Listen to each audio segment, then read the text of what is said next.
Oh, prices are up. No, no. Prices are down under the Trump administration, and they're down substantially. Make it make sense why I'm paying $500 a week for groceries and necessities. Look at his price. $10.99. Look at the price I paid for this just a year ago. So basically, ground beef is a luxury item now. So if y'all see me making more chicken and turkey recipes, that's probably the reason why. Why did it cost me $1,000 last month to feed my 4 kids? At this point, I don't even eat. I just have enough food to feed my kids. Seriously, I really just don't understand how we are expected to pay for groceries anymore. It is so unbelievably expensive just to live. I don't know about you, but I am so excited for day one when apparently all of these prices are going to go down. Any day now. The CEO of the Omaha Steak Company, he said last week that we are heading toward $10 a pound ground beef. Because of the mass immigration, a disease that we've been rid of in North America made its way up through South America. As these migrants, they brought some of their cattle with them. What? They were bringing cows with them? Yeah. They're bringing drugs and crime and cows? You know, when I think of all the visuals that the Republicans provided of the caravans of immigrants that were heading towards America, I missed all the visuals of the herds of cows they were bringing along with them. It's hilarious. First is Trump must be lying about the beef prices going down. They aren't going anytime because since 2021, beef prices have increased by 40 to 50% in just 4 years. That's 2021 to 2025. Well, beef prices in the United States are exploding. I mean, they are exploding. This is abnormal. Beef is becoming a luxury. You'd rather buy $20,000 watch and don't buy beef ground steak. Okay, this is it. Americans have no idea what's really driving it, but at the grocery store, families are staring at price tags that have jumped from 40 to 50% since 2021, wondering who to blame. Is it the ranchers? Is it the imports? Is it the greed or the politics? What's to be blamed and who's to be blamed? But the truth is far more complicated and far more alarming. Anyways, let's continue. Americans are furious and let's just get into these videos. I just came from the grocery store and noticed that the price of beef has gone up so much. And it's not a coincidence, actually. I did some research on it. The amount of cattle we have in the U.S. is the lowest it's been since 1951. We only have 81 million cattle in the U.S., and that is not enough to supply the demand we need for beef. This is why the average price of beef is going to be $6 per pound, and then the price for steak has gone up more than 8%. I spoke to some experts in a story I did a few weeks ago, and he said the best thing to do at this point is to look for sales and loyalty programs so you won't pay as much. When is this going to end? The expert I spoke with says it's going to take decades because these cattle are starting to produce, but it's going to take time for them to grow and then spread them out throughout the country. I usually shop at H-E-B or Walmart for my beef. Have you seen beef go up at your local grocery store? Let me know in the comments because it's getting a little tricky out here now. We are headed for what I'm calling, Maria, the $10 a pound reality. By third quarter of 26, families are going to see $10 a pound ground beef in the grocery store. Secretary, I know that President Trump has been able to rein in inflation, certainly the cost of some foods and energy. But what is your take on what you just heard? He's expecting $10 meat. Well, Maria, the beef market is a very specialized market. It goes in long cycles, and this is the perfect storm. Again, something we inherited, and there's also, because of the mass immigration, a disease that we've been rid of in North America made its way up through South America. As these migrants, they brought some of their cattle with them. So part of the problem is we've had to shut the border to Mexican beef. Well, it sounds like no one No one really knows what it is. We have all these are just assumptions, possible causes why the beef prices are exploding. But we should just become vegetarians, I guess. From now on, all America is for vegetarians because beef prices, no way. People are starting to make more of chicken and turkey recipes than other than beef because at least chicken is affordable for now. And behind the scenes, let me tell you, these are the big beef processing companies in the USA. And these are the companies mainly behind the meat packing and and distribution. There is Tyson Cargill, JBS, and National Beef. These three companies control over 85% of the entire US beef market. Half of the power sits in the hands of foreign owned corporations from Brazil and China. When that when that much control is concentrated at the top, the people at the bottom, who are the ranchers and the shoppers, get crushed. And right now, whatever is causing these beef prices to explode, it's affecting the ranchers and the consumers mostly. Because I don't think it's the ranchers who are hiking up these prices, but the companies between the companies that supply this beef, the companies that get this beef from the ranchers to the grocery stores where we buy it from, and I think that's where the problem is. The supply chain has a puncture. Well, nothing we're sure of yet, but for now, that's all I know, and that's what I'm telling you. Let's continue with the videos. Let's get to know more about the beef crisis. President Trump just cut tariffs on all kinds of things: fruit, spices, nuts, coffee, and beef. Obviously, he is recognizing that your grocery prices are too high, even though this is what he said about it publicly just last week. I don't want to hear about the affordability because right now we're much less. We had the worst inflation in the history of our country. Now we have virtually no inflation at all. It's down at a very low number and a very normal number. While the president doesn't want to hear about affordability, it's clear he knows it's a problem. And perhaps Yes, he knows. that's causing him to rethink some of his tariffs. Just a short time ago, President Trump signed this executive order that eliminates the reciprocal tariffs on a whole list of items. But why? Well, the executive order says it's because of lots of things. It says Trump received recommendations from his staff. It says the status of trade negotiations have improved. But it also clearly says it's happening because of the current domestic demand for certain products and the current domestic capacity to produce certain products. Among other things, I have determined that it is necessary and appropriate to further modify the scope of products subject to the reciprocal tariff. Specifically, I have determined that certain agricultural products shall not be subject to the reciprocal tariff. That means she now realizes the demand for these grocery items is high, and in lots of cases, these items are not able to be produced in the United States. So when the cost of living is generally so high, specific tariffs on things we can't produce here don't make sense.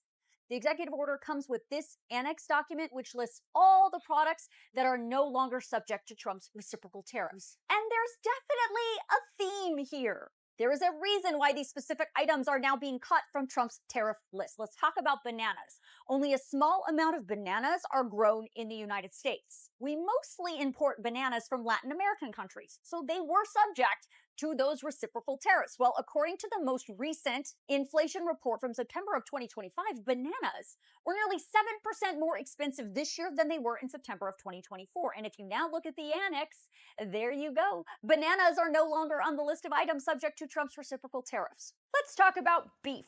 There's a lot going on with beef right now, and you can make all kinds of excuses about why it's expensive, but I'm not here to make excuses. I'm just here to show you the numbers. The fact is we do produce a lot of beef in the United States, but we also import some of it. So that imported beef was subject to the reciprocal tariffs. So according to the same September CPI report, take your pick.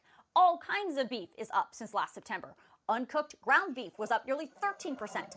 Uncooked beef roasts were up nearly 18.5%. And uncooked beef steaks were up more than 16.5%. over September of 2024. And there you go. Look at the list of the types of beef that is no longer subject to the reciprocal tariff. 2 full pages of it. And then there's coffee. We do not produce coffee in the United States. We import the vast majority of the coffee we use. Because coffee was an import, obviously it was subject to Trump's reciprocal tariffs. And as a result, in September of 2025, the CPI report found coffee was up almost 19% compared to September of 2024. And here you go. Coffee is no longer subject to the reciprocal tariffs. According to today's White House announcement, Trump's order is backdated to yesterday, November 13th. That means if any of the items on the annex list came into this country as of yesterday, they will not be subject to reciprocal tariffs. Now, it is definitely possible without these tariffs, the prices on these items will eventually start to come down. But by how much? Don't forget, prices on groceries started out more expensive, and then President Trump came into office and added the tariffs on top of that. So even in a perfect world, if the tariffs just sort of fall off and the prices come back down to where they were the day Trump took office, the question is, can they go down below that price we were paying in 2024 before Trump took office? Unlikely, but we will have to wait and see. So if you want to see this list of items that are no longer subject to the reciprocal tariffs, I'm going to email it out to you in my Facts HQ email, so make sure you sign yourself up. So I'm in the car, stuck in traffic, and I thought I would just take a moment to explain why your beef prices are getting higher, even if you're buying U.S. So I saw an article this morning. It talked about rising beef prices, and I thought maybe people don't understand what's going on. Consider the supply of beef in the United States breaking apart into 2 different chunks. One chunk is beef that is grown in the United States from U.S. farms. The other chunk is going to be beef that is grown in Brazil, is shipped over to the U.S. When the U.S. placed the 50% tariff on Brazilian beef, so previously Brazilian beef was significantly cheaper than the US beef, right? And you had a price-sensitive companies and individuals purchasing Brazilian grown beef. When the US put the tariffs on Brazilian beef, all of a sudden Brazilian beef became more expensive. So this significant chunk of demand is going to shift over to the US grown beef. Now, what's happening then is that U.S. grown beef the supply has not changed.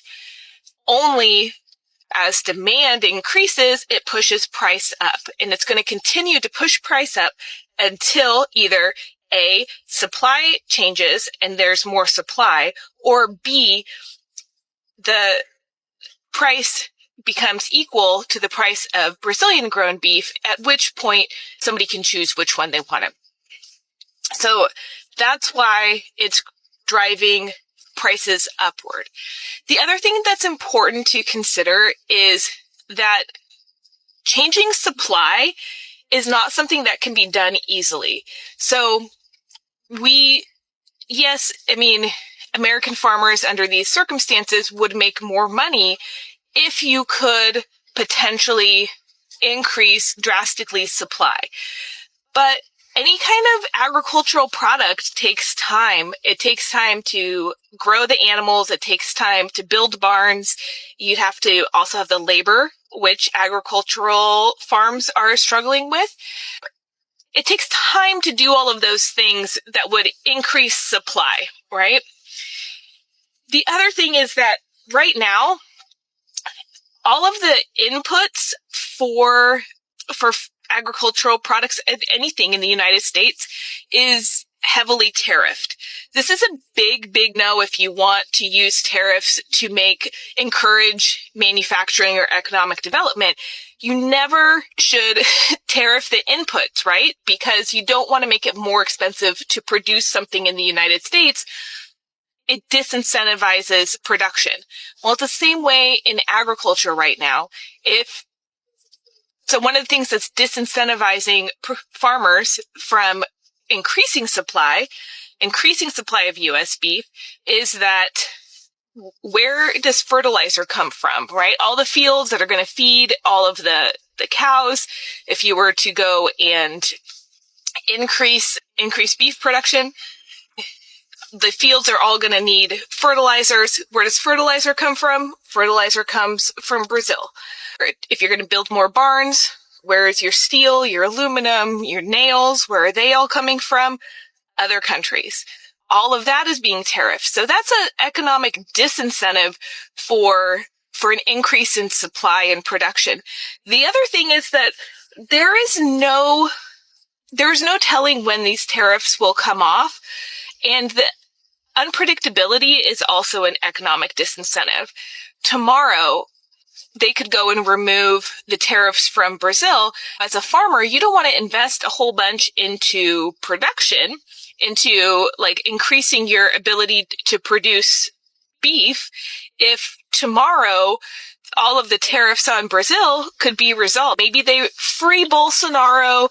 Trump is so excited. He removes the tariffs on Brazil. And now all of a sudden you're stuck with this huge capital investment because you thought you needed to make more supply to capitalize on the production.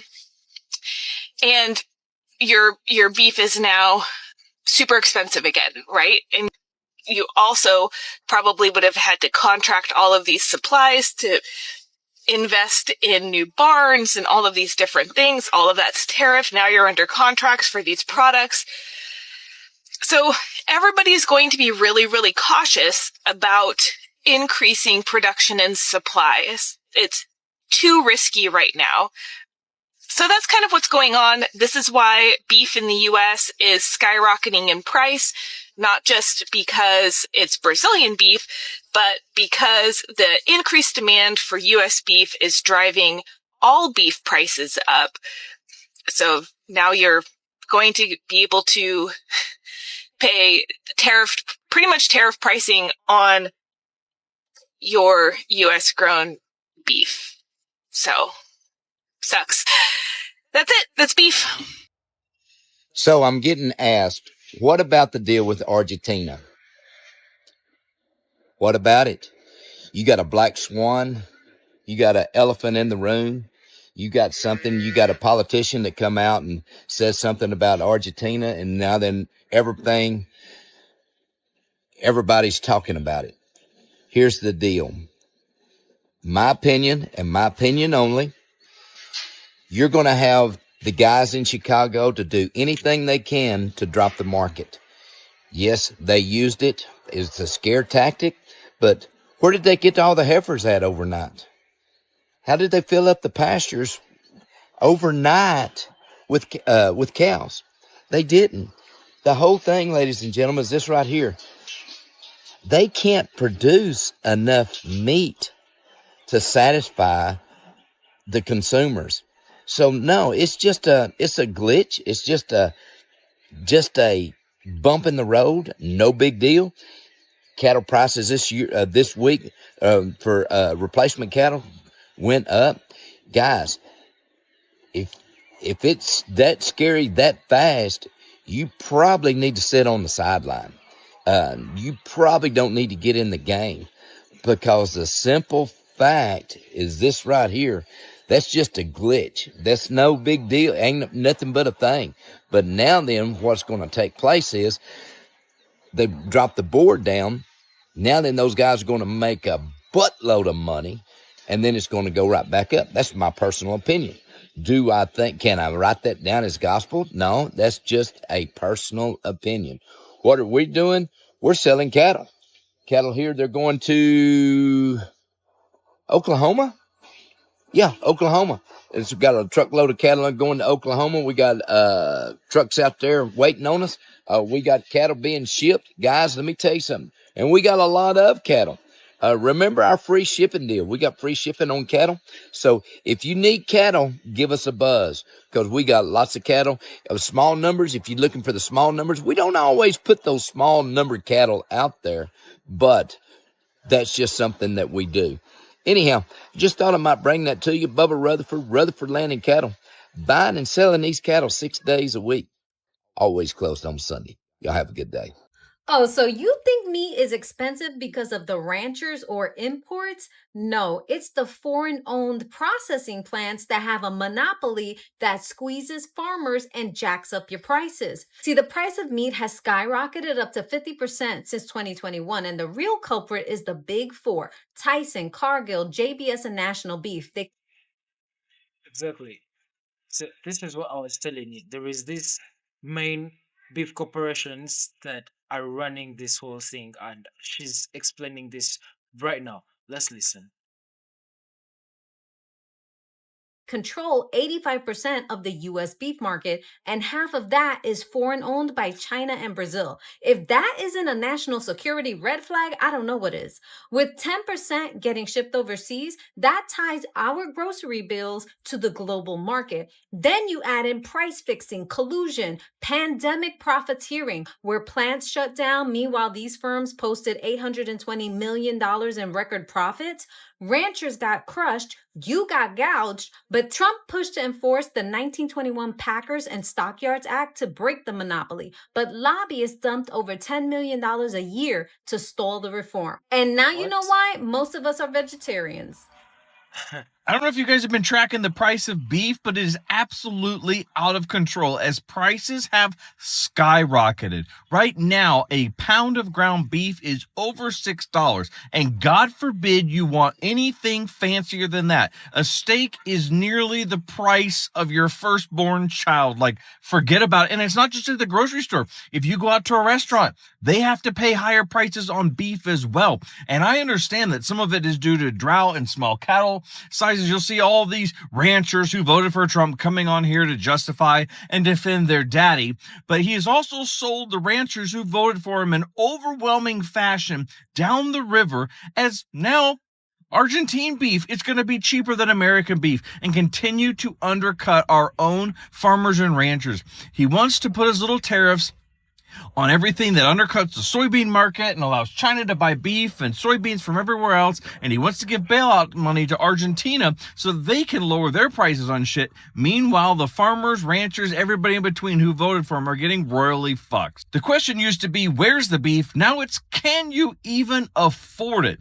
Tell me what you think down in the comments.